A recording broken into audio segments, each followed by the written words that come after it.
Shalom, salam sejahtera bagi kita semua. Kembali lagi dalam renungan harian kita. Mari kita memuji Tuhan, kita katakan melayani, mengasihi, mengampuni. Melayani, melayani, lebih sungguh. Melayani, melayani, lebih sungguh. Tuhan lebih dulu melayani kepadaku.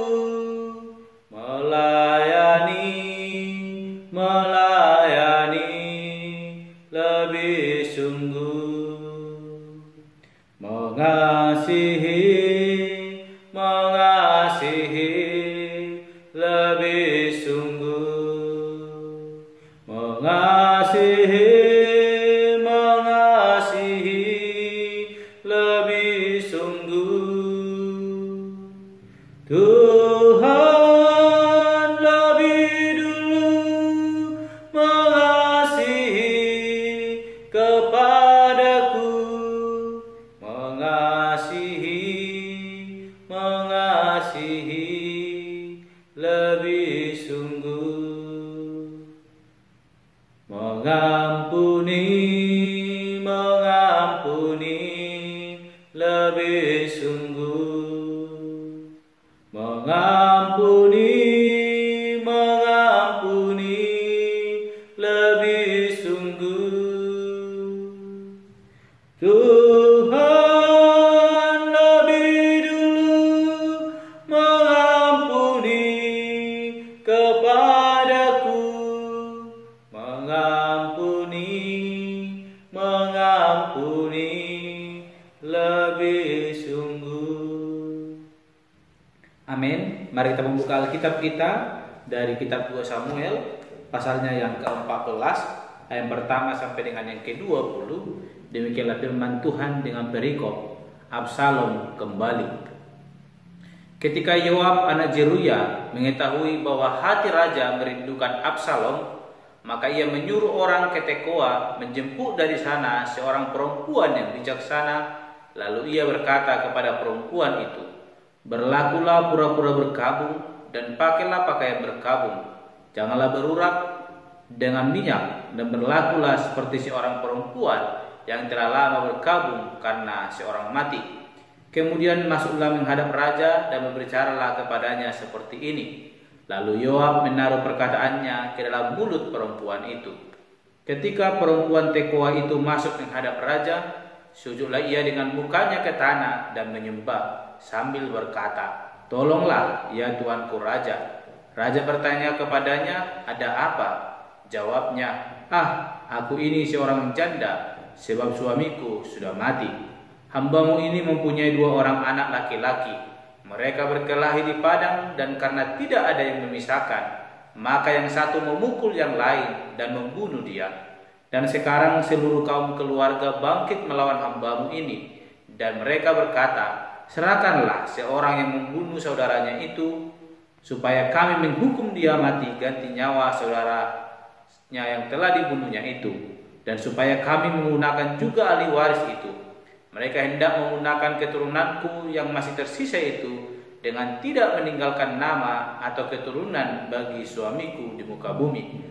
Lalu berbicara raja kepada perempuan itu, "Pulanglah ke rumahmu, mengenai engkau akan kuberi perintah." Perempuan Tekoa itu berkata kepada raja, "Aku dan keluargaku akan menanggung kesalahan itu, ya tuanku raja." Tetapi raja dan tahtanya tak bersalah. Lalu berkatalah raja, "Jika ada orang yang mengatakan apa-apa lagi terhadap engkau, bawalah orang itu menghadap aku, maka ia tidak akan mengusik engkau lagi." Kata perempuan itu, "Kiranya raja ingat kepada Tuhan Allahmu, supaya si penuntut tebusan darah jangan terlalu banyak menimbulkan kemusnahan, dan supaya mereka jangan menggunakan anakku itu." Lalu berkatalah raja, "Demi Tuhan yang hidup, sehelai rambut pun dari kepala anakmu itu tak akan jatuh ke bumi." Kemudian berkatalah perempuan itu, "Izinkanlah hambamu ini berkata sepatah kata lagi kepada tuanku raja." Jawabnya, "Katakanlah." Berkatalah perempuan itu, "Mengapa raja merancang hal yang demikian terhadap umat Allah? Oleh karena tuanku mengucapkan perkataan ini, maka tuanku sendirilah yang bersalah dengan tidak mengizinkan pulang orang yang telah dibuangnya. Sebab kita pasti mati.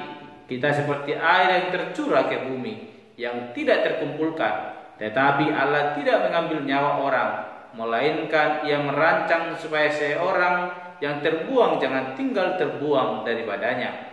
Maka sekarang aku datang mengatakan perkataan ini kepada tuanku raja, karena orang banyak itu telah menakut-nakuti aku. Sebab itu pikir hambamu ini, baiklah aku berbicara dahulu dengan raja. Mungkin raja mengabulkan permohonan hambanya ini. Sebab raja akan mendengarkan aku dan akan melepaskan hambanya ini dari tangan orang yang hendak menggunakan aku dan anakku bersama-sama dari milik pusaka Allah. Jangan juga hambamu ini berpikir perkataan tuanku raja tentulah akan menenangkan hati. Sebab seperti malaikat Allah, demikianlah tuanku raja yang dapat membeda-bedakan apa yang baik dan jahat. Dan Tuhan Allahmu kiranya menyertai tuanku." Lalu raja menjawab, katanya kepada perempuan itu, "Baiklah, jangan sembunyikan kepadaku apa yang hendak kutanyakan kepadamu." Kata perempuan itu, "Berkatalah kiranya tuanku raja." Kemudian bertanyalah raja, "Adakah Yoab campur tangan dengan engkau dalam semuanya ini?" Perempuan itu menjawab, "Demi hidupmu, tuanku raja, tidaklah mungkin untuk menyimpang ke kanan atau ke kiri dari segala yang tuanku raja katakan. Sesungguhnya hambamu Yoab yang memerintahkan daku. Dialah yang menaruh ke dalam mulut perhambamu segala perkataan ini. Dengan maksud untuk mengubah rupa perkara itu, maka hambamu Yoab melakukan perkara ini. Tetapi tuanku bijaksana sama seperti malaikat Allah, sehingga mengetahui semua yang terjadi di bumi." Amin. Bapak Ibu saudara terkasih, kita kembali merenungkan firman Tuhan dengan tema mengampuni lebih sungguh. Bapak Ibu saudara terkasih, Raja Daud memiliki anak dan dia telah sedang berkabung karena kematian salah satu dari anaknya, dan kematian itu dilakukan oleh anaknya juga yang bernama Absalom. Dan ketika hal itu terjadi, Absalom melarikan diri karena dia tahu Raja Daud murka kepadanya dan ingin menghukumnya. Dan setelah beberapa tahun pelarian yang dilakukan oleh Absalom, kita melihat di ayat yang pertama tadi dikatakan bagaimana Daud rindu kepada anaknya Absalom. Namun sebagai raja dia memiliki gengsi yang tinggi. Sebagai raja yang sudah mengatakan penghukuman kepada Absalom, dia tidak berani untuk memanggil Absalom kembali ke negeri itu. Dan hal itu diketahui oleh Yoab, sehingga Yoab melakukan suatu cara untuk boleh mengembalikan Absalom dan boleh bertemu dengan Raja Daud di dalam melepaskan rindunya kepada anaknya Absalom. Bapak Ibu saudara terkasih, sulit menerima sesuatu hal atau seseorang yang sudah melakukan kejahatan dalam hidup kita, apalagi itu mendatangkan kematian, terkhusus kepada anaknya Daud. Mungkin Daud sudah merasa kesal, apalagi dengan kita Bapak Ibu terkasih. Mungkin kita akan geram, akan memiliki hati untuk menghancurkan orang yang demikian. Namun apa boleh kata Bapak Ibu saudara terkasih, yang melakukan pembunuhan itu adalah anaknya juga, yaitu Absalom. Sehingga Daud tidak bisa berbuat apa-apa. Dia hanya dapat marah, dan kemarahannya itu membuat Absalom takut dan melarikan diri dari hadapan Daud. Namun Bapak Ibu, hati seorang bapa ada dalam hidup Daud. Dia merindukan kembali anaknya Absalom. Walaupun Absalom telah melakukan kejahatan, telah melukai hati Daud, telah membunuh saudaranya, namun hati bapa masih dimiliki oleh Daud dan dia merindukan Daud. Sehingga dalam renungan kita hari ini, kita melihat bagaimana rekonstruksi yang dilakukan oleh Yoab untuk boleh memperdamaikan Daud dengan anaknya Absalom. Kita melihat bagaimana Yoab memanggil perempuan yang bijaksana dari Tekoa. dan menaruh perkataan yang daripada Yoab ke dalam mulut bibir perempuan tersebut, sehingga dia pergi menghadap raja untuk mengetahui seberapa rindukah raja itu, dan seberapa pemaafkah raja itu, dan seberapa besarkah hatinya untuk boleh kembali memaafkan, bahkan menerima Absalom kembali ke negeri itu.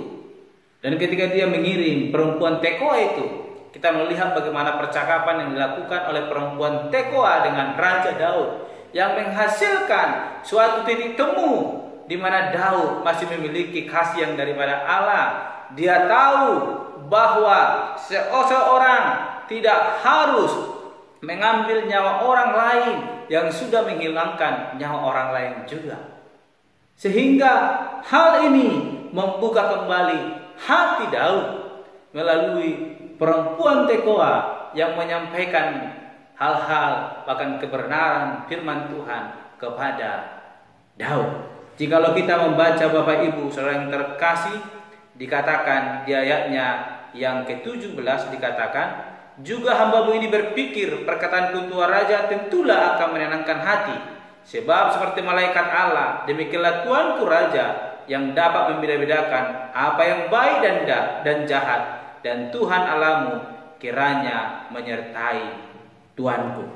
Bapak Ibu saudara terkasih, perempuan Tekoa mengetahui isi hati daripada Daud. Dia bisa membedakan mana yang baik dan yang jahat. Karena apa? Daud adalah orang yang diurapi oleh Allah, sehingga hati yang membekas untuk terus membenci, bahkan untuk terus memusuhi Absalom, tidak ada di dalam hati Daud. Dia merindukan bahkan mengasihi Absalom. Sehingga ketika hal itu diketahui oleh perempuan Tekoa bahkan Yoab, dan Yoab dipanggil oleh Daud karena Daud telah mengetahui bahwa perempuan Tekoa ini adalah utusan daripada Yoab, dan Daud menyetujui apa yang dimaksudkan oleh Yoab, memanggil kembali pulang anaknya Absalom. Bapak Ibu saudara terkasih, apa yang kita pelajari dari renungan hari ini, seperti yang saya katakan tadi, sangatlah sulit untuk menerima orang yang telah berbuat jahat kepada kita. Namun sebagai orang yang percaya kepada Yesus Kristus, kita yang telah berkemenangan dalam Yesus Kristus, kita diajarkan untuk tetap hidup di dalam kasih itu dan mengampuni satu dengan yang lain. Mari kita membaca dalam 1 Petrus pasal yang keempat ayat ke-8 dikatakan, tetapi yang terutama kasihilah sungguh-sungguh seorang akan yang lain, sebab kasih menutupi banyak sekali dosa. Bapak Ibu saudara terkasih, kembali ke renungan kita yang sudah berlalu, bahwa dikatakan kita adalah anak-anak terang, dan terang Kristus ada dalam hidup kita.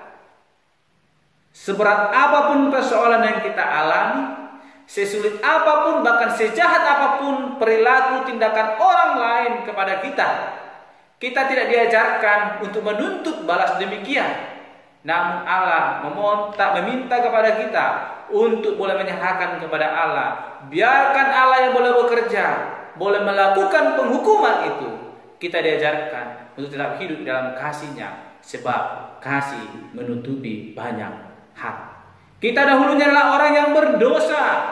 Kita telah dalam penghukuman Allah. Namun karena kasih Allah, kita kembali diselamatkan.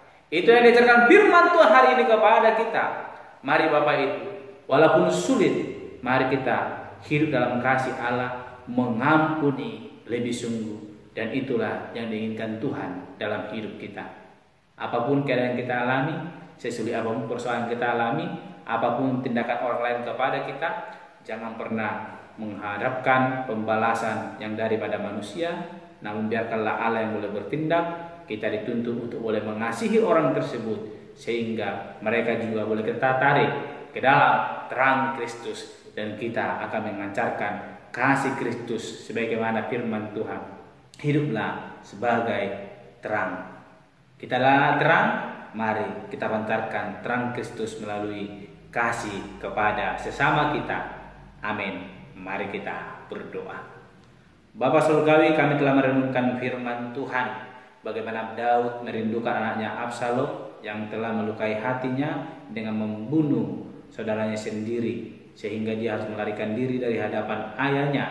Dia mengalami pelarian, dia takut dihukum oleh Daud. Kami belajar dari firman Tuhan hari ini bahwa pengampunan itu harus nyata dalam hidup kami, sebagaimana Allah mengatakan kepada kami bahwa kasih menutupi banyak segala hal, dan Allah telah lebih dahulu mengampuni kami yang berdosa ini, sehingga kami layak di hadapan Tuhan. Ajar kami Tuhan boleh tetap hidup di dalam kasih bahkan pengampunan yang daripada Allah.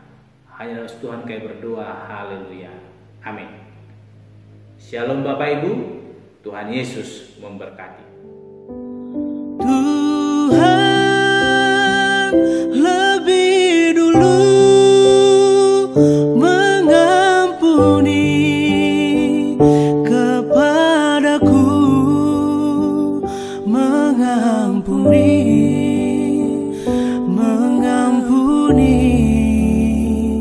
lebih sungguh.